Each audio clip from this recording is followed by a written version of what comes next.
What is cracking, Hope Nation? We are just about to be joined by Pete White here on the Mental Health Marvels podcast. Looking forward to hearing from you and your questions after the podcast is aired on youtube.com/Kevin Hines.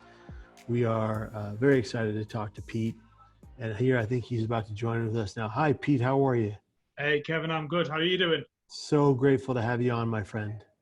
I really appreciate you having me on. So glad to have you here. So tell us where you are right now, if you can. I'm currently in Shropshire in the UK, which is a very, very wet day. Oh, really? Okay. Very good.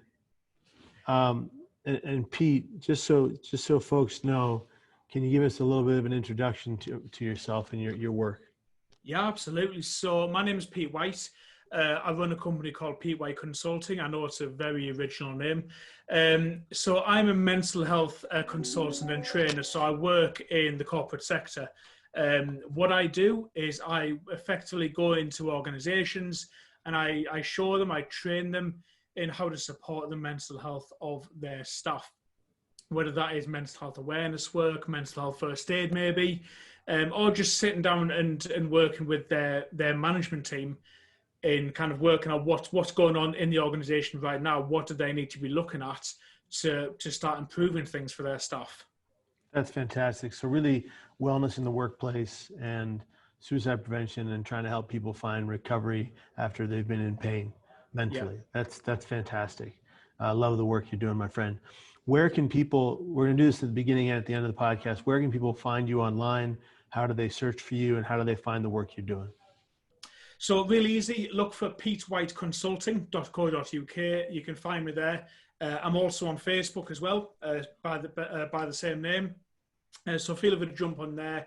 I've got all my contact details on there. My email address is pete@petewhiteconsulting.co.uk. So feel free to get in touch. I'm always happy to have a chat with people who have, any interest in kind of mental health and well-being. And where were you born and raised, Pete? So I was born in Teesside originally, which is the northeast of UK. It's kind of quite a industrial area. There's not much going on around there. And that's where I stayed until I was 18. When I was 18, I went to South Africa for a while to do some voluntary work. Came back to the UK, worked down south in the UK for a while as an outdoor pursuit instructor, which was a brilliant job. The pay was rubbish though. Oh.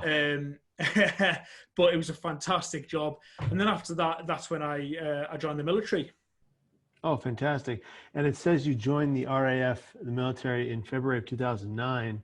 You enlisted as a communications engineer, in fact, and you had 1.5 years in basic training and trade training. For those folks in America who don't know what the RAF is, can you describe it, tell us about it, and what it meant to you to join the military?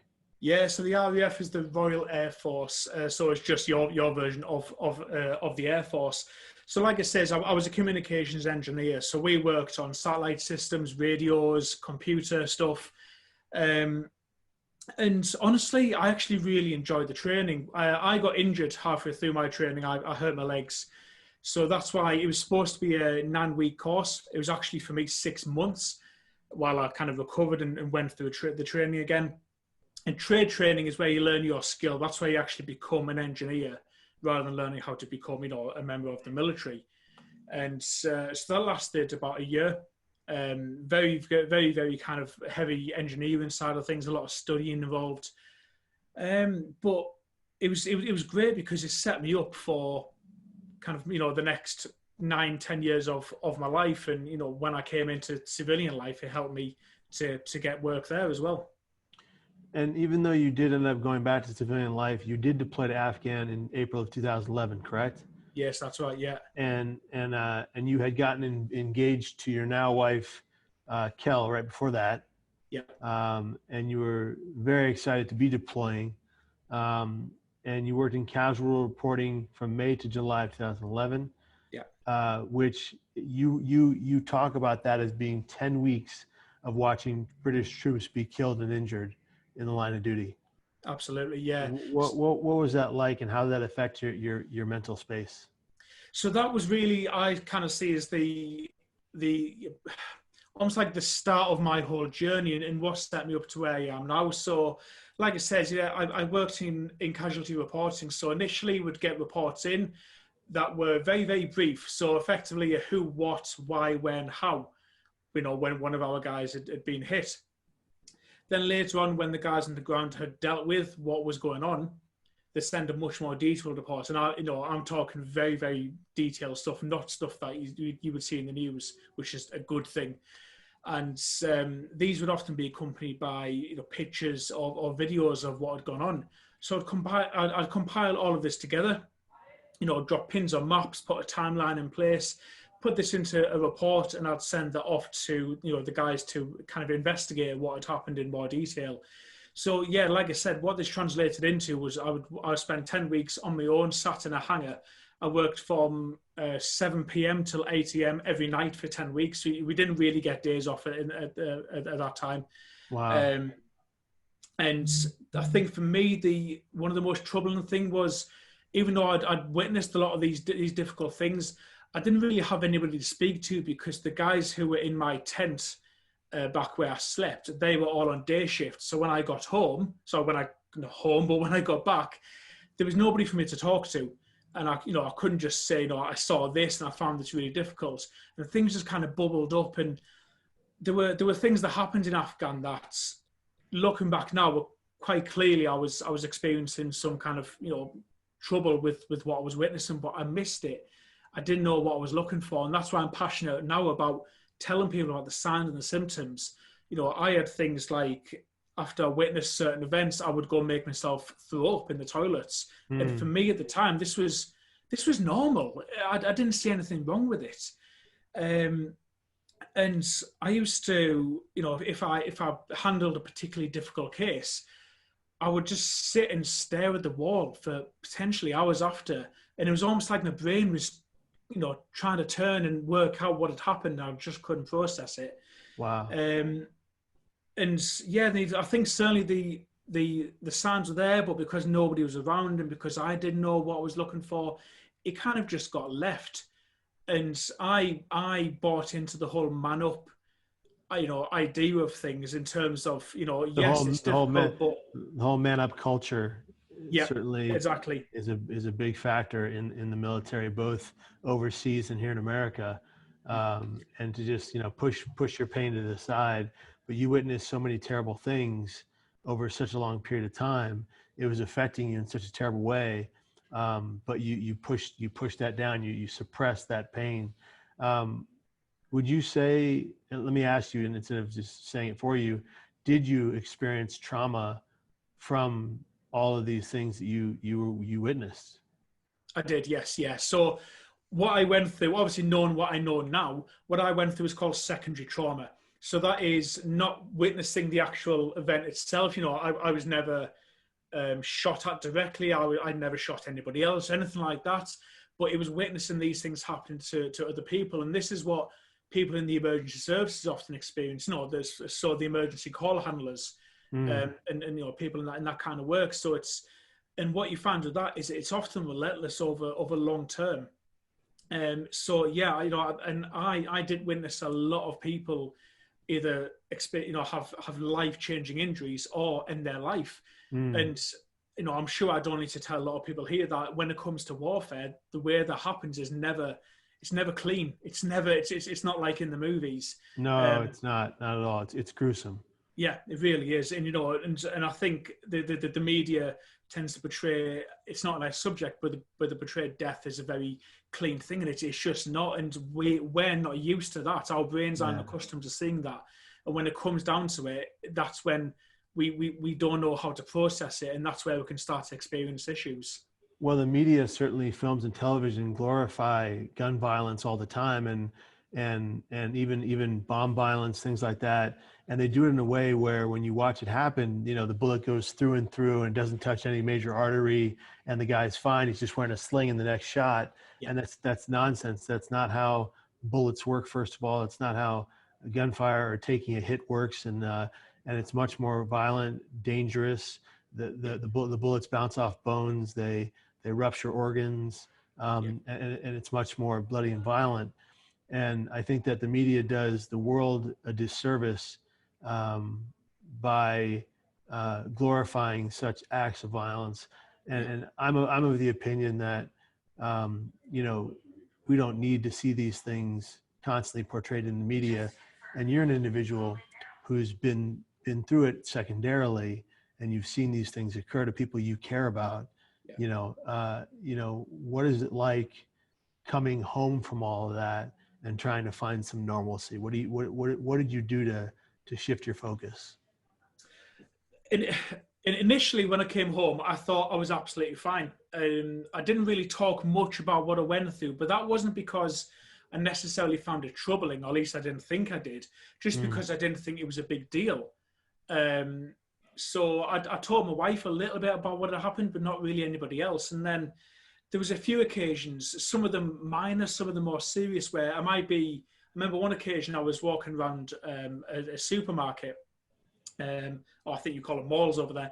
And I remember walking down an aisle. I think it was like a sweets or candy aisle, and there was hundreds of sweets. So much option, and it felt ridiculous to me that I'd come from this place where people, literally living in kind of mud and sand and witnessed daily horrors, and we could choose between 7 different types of caramel chocolate bar. It felt really strange to me. And then quite soon after coming back, I remember I was watching the television with my wife, and we happened to be watching a program about the military in Afghanistan, and especially at Camp Bastion, which is where I was based at for the majority of my tour.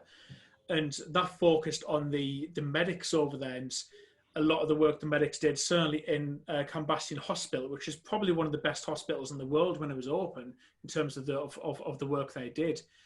And I remember when I was watching this program, and all of a sudden I zoned out. So I was watching the TV. I knew where I was, but my wife couldn't talk to me. I couldn't really hear her.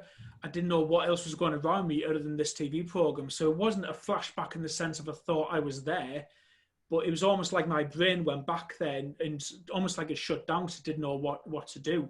And then the same thing happened a few weeks later when I was sat in a bar with some of my friends, just talking away. And I think one of the guys had asked about, one of my experiences over there. And I answered him very honestly. I've always been very open about stuff. And then after that conversation finished, again, I just zoned out, and I was staring out the window, and it took somebody actually grabbing my arm before I kind of snapped out of it. And wow, it was kind of a case of what the hell was that? And the thing for me was it was a gradual thing. And I remember messaging some of my friends who had been to Afghan before me, and I said to them, how did you, adjust to this happening? And most of them said, I don't know what you're talking about. That's never happened to me. And that was my first inkling that actually, was this more than I'm making out to be? Was this actually more serious? Was it something that you could be potentially diagnosed with? I mean, when you think about this, let's compare it to times right now here in COVID-19 times, here during the coronavirus pandemic. A lot of the first responders and the frontline workers are experiencing secondary trauma and secondary PTSD from seeing so many people in their hospitals pass away right in front of them, and from seeing so much death and sickness. And then sometimes they're contracting it themselves and worried about taking it home to their families. And so they're really struggling. And you can almost compare the two situations, yours and theirs, and people like you in your situation, deployed to be a casualty reporter is no easy task. It's no joke. And you did go through a lot. It's valid what you went through. It's legitimate. And you deserve to get help from it. When was the first time you got the kind of mental health help that you needed? So that took a while. It was actually 2012. So it was the following year after I got back from Afghanistan, and I was working at the Olympics. I was working as part of a team that's basically dealt with VIPs at the Olympics, and this was actually a once in a lifetime opportunity. It was incredible, but I wasn't enjoying any of it, and I was getting angry at people over nothing. I was starting fights with people. I'm not an angry person, and I wasn't sleeping, and I was getting no fulfillment in life. And that's when I kind of started to really question things. And then for me, the turning point was when I tried to start a fight with Boris Johnson's bodyguard. So he's now our prime minister, but back then he was the mayor of London. And this bodyguard walked through the security scanner, like an airport security scanner, and his firearm, which he was entitled to carry, set off the scanner. And normally we'd just let them through, with a certain type of ID on them. And because I wasn't focusing on what was in front of me, I was focusing on here. That's when I basically stepped up to him. I tried to start a fight with him. And this guy was 6'7". I stood no chance. And then that's when I said, this isn't me. I'm not behaving like me. So I spoke to the doctor who was there. They sent me home. They sent me back to my parents' unit up in North Yorkshire the very same day. Within a couple of weeks, I was speaking to the clinical care team, the mental health team. And that's when I was diagnosed with low mood, but that never sat right with me. What I was experiencing and the thoughts I was having, it didn't feel like low mood. But I was on medications for a while, and here's the thing with medications, Kevin, is that antidepressants are great at bringing a person up to a level where they're receptive to care, to therapy, but they're not the sole answer. They're not the single tool that's needed. But that's kind of how it was dealt with. So over the following kind of 4 or 5 years, this is all that happened. I'd be put on antidepressants, my mood would lift a bit. I'd be taken off them again, and my mood I'd relapse. And every time I relapsed, it got worse every single time. And things started to really get dark, I think. Well, they did start to get dark. And by 2015, I was, for me, suicide felt like it was the only option. I say option. To me, suicide is an option. It's not about choice. It feels like that's the only route. Yeah, that's an important point you make, and I want to just stop here for just a moment and really, really touch upon that, so our viewers and our listeners hear that. It's not a choice like you would choose to go have a piece of pizza or go get a cone of ice cream. It's not a decision like you would decide to go work for a company or decide to marry the woman of your dreams. It's almost a compulsion to take your life because you believe there's no other course of action, there's no other option but dying by your hands, dying from lethal emotional pain. And I think people don't comprehend, who don't live with these thoughts or these ideations, that suicidal thinking and suicidal thought processes are just thoughts. When they come, we can learn to have the power to say, no, I need help now. Those 4 simple but effective words. And if we say them to enough people, we'll get someone willing to help us. But I want to talk for a moment, because we're right at 2015. And this is when you've gotten some help. They put you on medications for depression. You start to get better. They take you off. You go back to a place of depression. They put you back on the depressive medications. Your chain of command was difficult to you in this situation. They noticed something was wrong. You spoke to the doctor, but they accused you of faking it. And of course, you have a breakdown that caused you years of anger and aggression, resentment to the world. Can you describe that resentment and what it meant for your chain of command not to understand what you were going through? Oh man, it was that anger and that resentment was overpowering. It was all encompassing in me. What happened was I was called. I would have weekly meetings with my chain of command. Initially, these meetings were very, they were quite nice. What can we do for you? How can we help? And over time, they started to get a bit more toxic. And, that I'd be told stuff, like, why can't you just wake up and be happy? You've got a good life, just be happy with it. Man up, this kind of thing. And then one day I was pulled into a meeting, and as soon as I walked through that door, I knew something was very wrong. And they said to me, we think that you're faking these mental health issues so you can get out of doing work. And, the guys on your section, within the military, that's what it's called, they're getting tired of having to cover for you. We're getting tired of you, kind of acting like you are. So we are ordering you to stop it now, or we're going to charge you. They were literally going to put me on a military charge, and the likely outcome of that will be to dock my pay. And I remember sitting in that meeting, and I didn't know what to say, because with mental health, for the majority of people, you can't see it. And I think the point where you can start to see it is you're very far down that line, kind of severely mentally unwell by that point. And I didn't know what to say. And I was like, how can I convince you that I am unwell? And I remember I got on my bike to ride home after that meeting, and I thought, I don't know why, but I have to get home now. I have to get home as fast as possible. So I did. I really went as fast as I could. And as soon as I got in my front door, I just kind of crumpled in a ball on the floor, and I cried. I cried so hard. And I remember crawling up to my bed upstairs, and I was thinking to myself, I need to show them that I am suffering. How can I do that? And I started thinking things like, maybe I can hit myself, I can punch myself, and they'll bruise. But then again, people can bump into things. This is the reasoning in my head. So eventually things kind of developed, that grew from there within this time.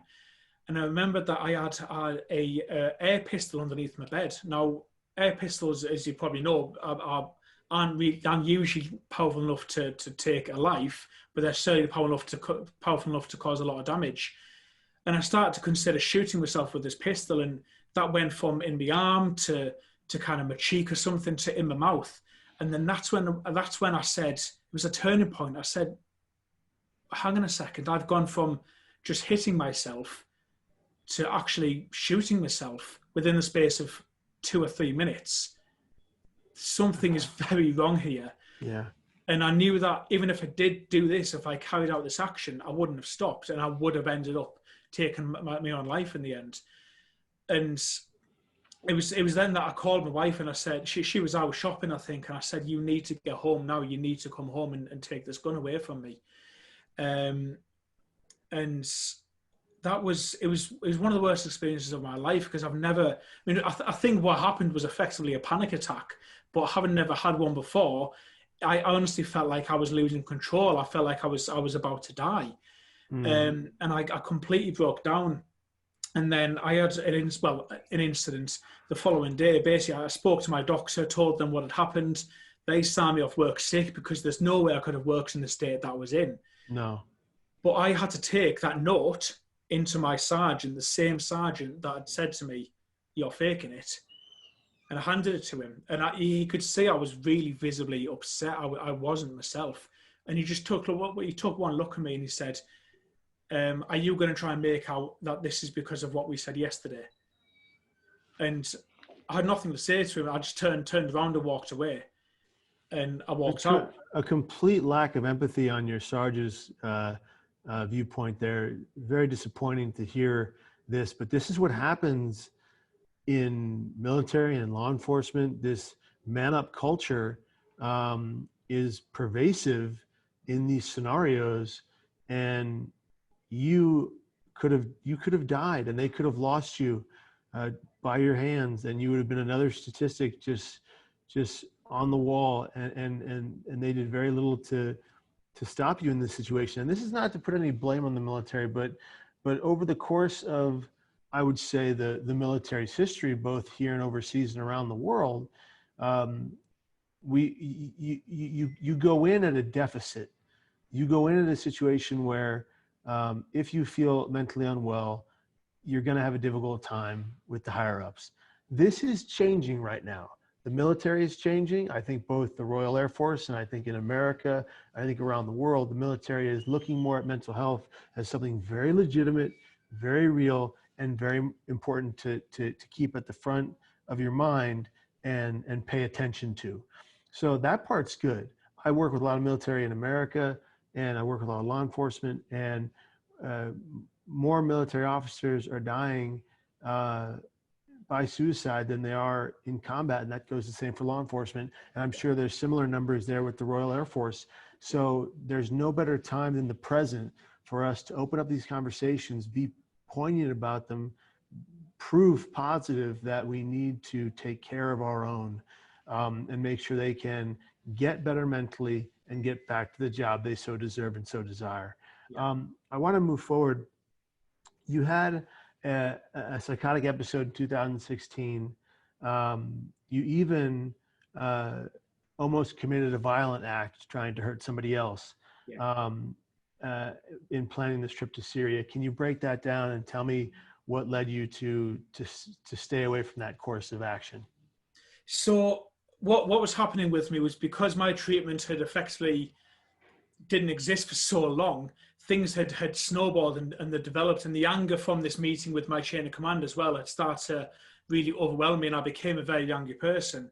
Also, because of the events I'd witnessed in Afghanistan evolved around Middle Eastern fighting age males committing these acts, because that's what the war was. I kind of, at the time, I had this distrust of Middle Eastern men, which, looking back now, was a horrendous thing. But for me, it was perfectly, legit back then.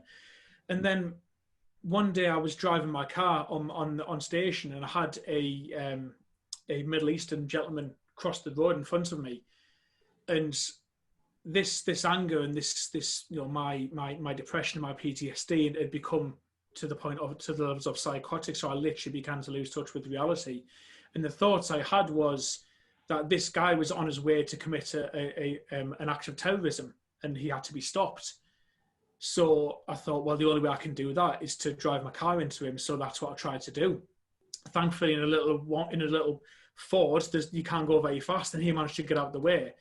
But honestly, if he hadn't done that, I would have hit him. And this is one thing that's difficult, is people associate psychosis with danger. It's actually, it's not at all. In fact, the major majority of people who are psychotic are more likely to be the victims of violence rather than commit it. But just in this one scenario, because I was so angry at the world and this particular demographic, this is what happened. At the same time that this was happening, I was also planning a trip to fly into Syria, because I genuinely believed it was my purpose on this earth that I had to go fight ISIS. And at the time, they were particularly active. We're talking 2015, 16 here. And I was planning, kind of how I'd fly into there, where I'd fly into, where I could find firearms and body armor and ammunition, putting a lot of research into it. And it was only when I was speaking to my psychiatrist one day in a pretty routine, appointment, that I accidentally let this slip. And he stopped me and said, "Wait a minute, Pete, just tell me a bit more about that." So I reluctantly told him about it. And he said, "But do you realize that if you do that, that's murder? You're not doing this as a military operation. You're doing this off your own back."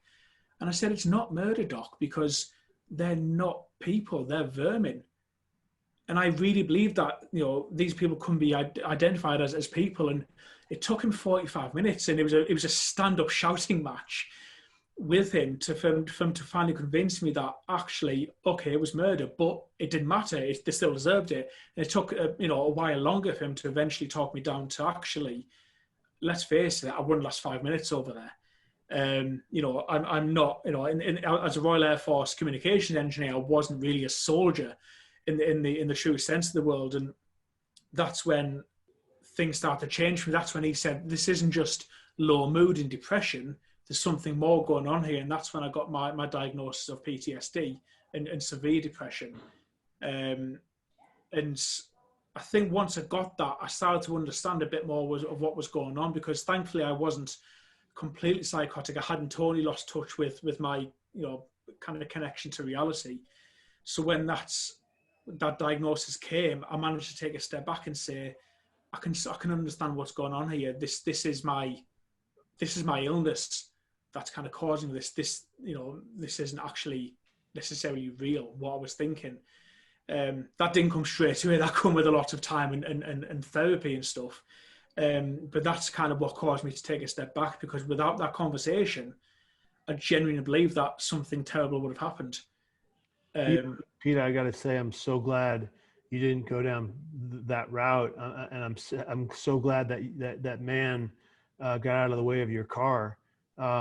You were in a place of such rage, and you'd been conditioned by the groups that your company was fighting to be aggressive toward them, which is terrible. And we're so glad you didn't take upon those thoughts and make them into actions, because it would have been criminal and wrong and deadly for you. And we're lucky you found your well-being today so that you can talk about what you've been through, because let's be frank, there's so many people in your shoes, in your, who've walked your path in the military, who have seen, real combat, who have seen secondary trauma and even tertiary trauma, who are in the same mental space you are right now. So let's just stop for a moment. Let's ask you to do this. What would you say to the young, I don't know if you call them cadets or, things like that, the young Air Force individual who is in a place you used to be in and needs the help that you deserved? What does Pete White say to him right now? That's an excellent question. I think it's that it does not make you weak to ask for help. In fact, it makes you incredibly strong. And it doesn't have to be saying it doesn't have to be the words "I need help." It can just be, "Can I have a quick chat?" And just to find somebody, literally anybody. It doesn't have to be a doctor or anything like that, and just talk, because just being able to explore your own feelings and your own thoughts can be so powerful. And you are absolutely not alone. And I really hope that I can show people that by sharing my story, that you are not alone. There are people suffering out there, but however, recovery is entirely possible for for almost everybody. And those who can't recover entirely, remission is possible. You can live a perfectly normally happy, healthy life like I am now. I'll always have my PTSD. That will always be a thing, in the same way as you will always have your own illnesses, Kevin. Yeah. But it's entirely possible with the right support and with the right kind of knowledge and experience to live a completely normal life. So please just talk to somebody and tell them about how you're feeling right now. And let's push that a little further. Yeah. We said earlier, I need help now. If you talk to the first person in front of you and they're not willing to help you, turn to someone to your right, turn to someone to your left. Yeah. Keep forging onward and forward until you find someone willing to empathize with your pain. This brain pain is 300,000 times worse than any physical pain we can each imagine. And you've experienced physical pain. I've experienced physical pain. We know what that's like, but it's never come close to the enemies we battle within. Pete, I think we'll end it right there, because you made a great point as to how to help someone in need. And I think we'll leave it at that and say this: ladies and gentlemen, family and friends, whatever you're going through, fight that pain in spite of the pain, despite of the pain, to thrive with us today. And be kind, compassionate, loving, caring, empathetic, and non-judgmental to every single person you come into contact with, because you never know what they're going through. And be good to yourself. Be forgiving of yourself. Pete's nearly made a few mistakes. He's come back from. He's here today to tell a good story. He's here today to help you find hope and find that light at the end of the tunnel. Pete, thank you for joining us on the Mental Health Marbles. You are greatly appreciated. So is your story, and we wish you well. I really appreciate having me. Thanks so much. And yeah, I absolutely agree with everything you've just said.